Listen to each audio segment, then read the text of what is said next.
13 বছর পর সাভারের সাবেক সংসদ সদস্য শামসুদ্দোহা খান মজলিসের স্ত্রী সেলিমা খান মজলিস হত্যা মামলায় 3 আসামিকে গ্রেফতার করেছে police bureau of investigation PBI. সকালে রাজধানীর ধানমন্ডিতে পিবিআই হেডকোয়ার্টারের সংস্থার প্রধান বনোজ কুমার মজুমদার বলেন, সিআইডি তদন্তে আত্মহত্যা বলে ফাইনাল রিপোর্ট দেওয়ার পর মামলাটি ক্লোজ হওয়ার 5 বছর পর পিবিআই এর রহস্য উদ্ঘাটন করে। মেয়ে ও তার প্রেমিক সুবল কুমার রায় সেলিমা খানকে হত্যা করেন বলে জানিয়েছে পিবিআই। আরো জানাচ্ছেন এ আর বাদন।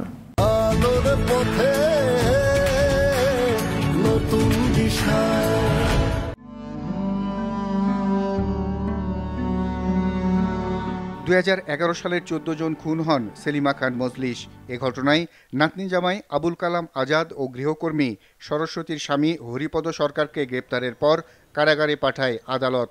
এরপর আবু সুফিয়ান নামে আরও একজনকে গ্রেপ্তার করে মামলার তদন্ত কর্মকর্তা সিআইডির সহকারী পুলিশ সুপার আবু বক্কর সিদ্দিক। তিনি 4 বছর 3 মাস 24 দিন তদন্ত শেষে আসামিদের অব্যাহতি দিয়ে চূড়ান্ত প্রতিবেদন জমা দেন। হত্যার শিকার সেলিমা খান মজলিসের গলার দুপাশে ও পেটে ছুরিকাঘাতের চিহ্ন ছিল। এরপরও সিআইডি ফাইনাল রিপোর্টে আত্মহত্যা উল্লেখ করলে মামলার কার্যক্রম শেষ হয়ে যায়। মামলার নথি চলে যায় রেকর্ড রুমে। সবাই আশা ছেড়ে দেন, কেটে যায় আরও 5 বছর। এরপর পিবিআই নতুন তথ্য পাওয়া গেছে বলে আদালতে মামলাটি পুনরায় তদন্তের আবেদন করেন। 9 দিন থানা পুলিশ মামলাটি তদন্ত করে এবং মামলাটি তদন্ত শেষে 9 দিন পরে এইটি চলে যায় সিআইডিতে। সিআইডির একজন সিনিয়র অফিসার মামলাটি তদন্ত করে এবং 14 মাস তদন্ত শেষে একটি ফাইনাল রিপোর্ট জমা দেন এবং ফাইনাল রিপোর্টটিতে ধারণা দেওয়া হয় সে সেলিমা খান মজলিস আত্মহত্যা করেছেন। সেই সময় আদালত আবার এই 15 সালের অক্টোবর মাসে আদালত সেই ফাইনাল রিপোর্টটি অ্যাকসেপ্ট করে ফেলেন এবং সেই সময় আমরা যেটুকু শুনেছি আমাদের যে বাদী উনি এখানে উপস্থিত আছেন, উনি মৌখিকভাবে সম্মতি দিয়েছেন যে যেহেতু সবাই বলছে তিনি আত্মহত্যা করেছেন, সুতরাং তিনি মামলাটিতে আর নারাজি দিতে ইচ্ছুক নন। এই কারণে মামলাটির পরিণতি ওখানে শেষ হয়ে যায়, ফাইনাল রিপোর্ট অ্যাকসেপ্ট হয়ে যায় এবং নিয়ম অনুসারে সেই মামলায় যে সকল আলামত ছিল সেই সব আলামত আদালতের নির্দেশে ধ্বংস করে দেওয়া হয় এবং প্রসেস অনুযায়ী এই ডকেটটি এখন চলে যাবে হলো ডিস্ট্রিক্ট কালেক্টরের অফিসের রেকর্ড রুমে, যেখানে 12 বছর রেকর্ডটি থাকার কথা। সেই অনুসারে এই প্রসেস মেনে মামলার ডকেটটি থানায় পাঠানো হয়। তারপরে 5 বছর চলে যায়। পিবিআইয়ের তদন্তে বেরিয়ে আসে বাসায় যাতায়াত করা ইলেকট্রিক মিস্ত্রি সুবল কুমার রায়ের সঙ্গে সেলিমা খান মজলিসের মেয়ে শামীমা খান মজলিসের অনৈতিক সম্পর্ক গড়ে ওঠে। এতে বাধা দিলে মেয়ে সুবল কুমারকে সঙ্গে নিয়ে ছুরিকাঘাত ও বিদ্যুৎ শকে মাকে হত্যা চেষ্টা চালায় শামীমা।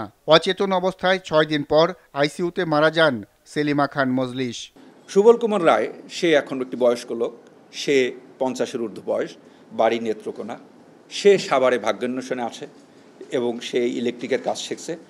1998 সাল থেকে ওই বাসায় যাওয়া আসা, কারণ আমাদের খান মজলিস সাহেব, আমাদের সেই প্রাক্তন সাংসদ খান মজলিস সাহেব ওনাকে পছন্দ করতেন, সেই কারণে ওই বাসায় যায়, মাঝে মাঝে ছোটোখাটো ইলেকট্রিশিয়ানের কাজ করে দেয় এবং এই অন্য কোনো কাজ থাকলে সে মাঝে মাঝে করে দেয়। এইটি হলো তার পরিচয়, এইটি সে বলছে। একসময় সে এসে আমাদের যেটি বলে সেইটি সে আদালতে, আমরা তাকে একসময় তাকে অ্যারেস্ট করি এবং অ্যারেস্ট করার পর তাকে আমরা বিজ্ঞ আদালতে প্রেরণ করি। বিজ্ঞ আদালত এই গত মাসে সে একটি স্বীকারোক্তিমূলক জবানবন্দি দিয়েছেন। সেই স্বীকারোক্তিমূলক জবানবন্দিতে তিনি বলেছেন যে তিনি 1998 সাল থেকে ওই বাসায় যান। একসময় উনি আমাদের নিচতলায় বসবাস করি, আমাদের ভিকটিমের বড় মেয়ে শামীমা খান মজলিসের হাজব্যান্ডের সাথে বিভিন্ন ব্যবসা বাণিজ্যে জড়িয়ে যান। সেই সূত্রে আরও বেশি ওই বাসায় যান। একসময় এই শামীমা খান মজলিসের সাথে 2001 সালে একটু শারীরিক সম্পর্কে বা পরকীয়ায় জড়িয়ে যান। পরকীয়ায় জড়িয়ে যাওয়ার বিষয়টি 2005 সালে জানাজানি হলে একসময় তাকে মারধর করা হয় বা তাকে অপমান করা হয় এবং সে ওই বাসার থেকে চলে যায় এবং তাকে বলা হয়েছে আর এইদিকে আসবে না, সে আর যেতেন না। 2008 সালে আমাদের সুবল কুমার রায় বিয়ে করেন এবং সে থিতু হন, বাট 2011 সাল থেকে আবার সে ওই বাসায় যাওয়া আসা শুরু করেন। আমাদের ঘটনার দিনে, যেদিন এই ঘটনাটা ঘটেছে তাকে গুরুতর জখম করার, সেই দিন ভোরবেলা 6:30টার দিকে ফজরের নামাজের সময় ফজরের নামাজ পড়ে ভিকটিম সেলিমা খান মজলিস ছাদে উঠেছিলেন। উনি দোতলায় থাকেন পায়চারি করতে। তখন দেখেন যে সুবল চুপে চুপে এই বাড়ির দিকে আসছে। তখন তিনি সুবলকে উচ্চস্বরে চিৎকার করে বলেন যে, তুই আবার এই দিকে আসছো, তোরে খুন করে ফেলবো। তো উনি এইটা বলে উনিও নিচে চিৎকার করতে করতে নামতেছিলেন, এবং তখন সুবল এবং শামীমা খান মজলিস ওরফে পপি তিনিও উপরে যান মার চিৎকার থামানোর জন্য। তারা দুইজনে রিকোয়েস্ট করেন, মা চিৎকার চেঁচামেচি করা শুরু করেন। তখন পিছন থেকে তাকে সামলানোর জন্য এই শামীমা খান মজলিস জাপটিয়ে ধরে মাকে। আর তখন সুবলের ভাষ্য হলো তিনি আতঙ্কিত হয়ে পড়েন। তখন পাশে ছিল একটি ফল কাটা ছুরি, সেই ফল কাটা ছুরি দিয়ে এক পাশে 2 পোজ দেন এবং আর এক পাশে আর একটি পোজ দেন। পোজ দেওয়ার পর তখন দেখেন যে মরে নাই, বা উনি তখনও চিৎকার করতেছে। তখন তার মাথায় হলো, সে তো ইলেকট্রিক মিস্ত্রি, সে সেইটি ভালো জানে। সে তখন ওই ভাঙছে, ইলেকট্রিক বোর্ডটা ভাঙছে, ভেঙে ওই তার টেনে বের করছে। তার টেনে বের করে ওই ইলেকট্রিক শক দিছে, যেটি পোস্টমর্টেম বা কোথাও আসেনি, বা এরকম কোনো আমাদের কোনো আলামতও ছিল না। তো এইটি করার পরে ও আরও আতঙ্কিত হয়ে যায়, এবং আতঙ্কিত হওয়ার পর সে চলে যায়। পিবিআই প্রধান জানান, নতুন তথ্য পাওয়া গেলে ন্যায় বিচারের স্বার্থে হত্যা মামলার যে কোনো পর্যায়ে, এমনকি মামলা শেষ হওয়ার 30 বছর পর পর্যন্ত যে কোনো তদন্ত সংস্থা সংশ্লিষ্ট আদালতে আবেদনের মাধ্যমে মামলাটি পুনরায় তদন্ত করতে পারে। আদালত অ্যাকসেপ্ট করছে, এইটি আদালতেরও ক্ষমতা এবং বিধিবিধানেরও ক্ষমতা। এবং আমরা এখন বলছি, আপনার জ্ঞাতার্থে আর একটু বলি সুবিধার্থে, এইটি ছিল 12 বছর, কারণ 12 বছর রেকর্ড থাকবে। আমরা এই ঘটনা এবং সগীরা মোর্শেদের পরের কারণে পুলিশ হেডকোয়ার্টারে বলছি, যত বিধিবিধান আছে সব সংশোধন করে এই ডকেট, যে কোনো খুনের মামলার ডকেট আগামী 30 বছর মতো পুনরুজ্জীবিত করার ক্ষমতা দিতে হবে পুলিশকে, এবং পুলিশ হেডকোয়ার্টার সেটি অ্যাকসেপ্ট করছে। এটি নিয়ে কাজ চলছে। ভবিষ্যতে 12 বছরের মধ্যে শুধু পুনরুজ্জীবিত, 30 বছর পর এই মামলা পুনরুজ্জীবিত করার ক্ষমতা আমরা চাচ্ছি। যেহেতু সেই মামলা অ্যাকসেপ্ট হয়ে গেছে আদালত কর্তৃক, তখন আদালত থেকে বলা হয় যে না, বাদীর রিকোয়েস্টটা হবে না, পিবিআই যদি নিজে চায় তাহলেই মামলা পুনরুজ্জীবিত হবে।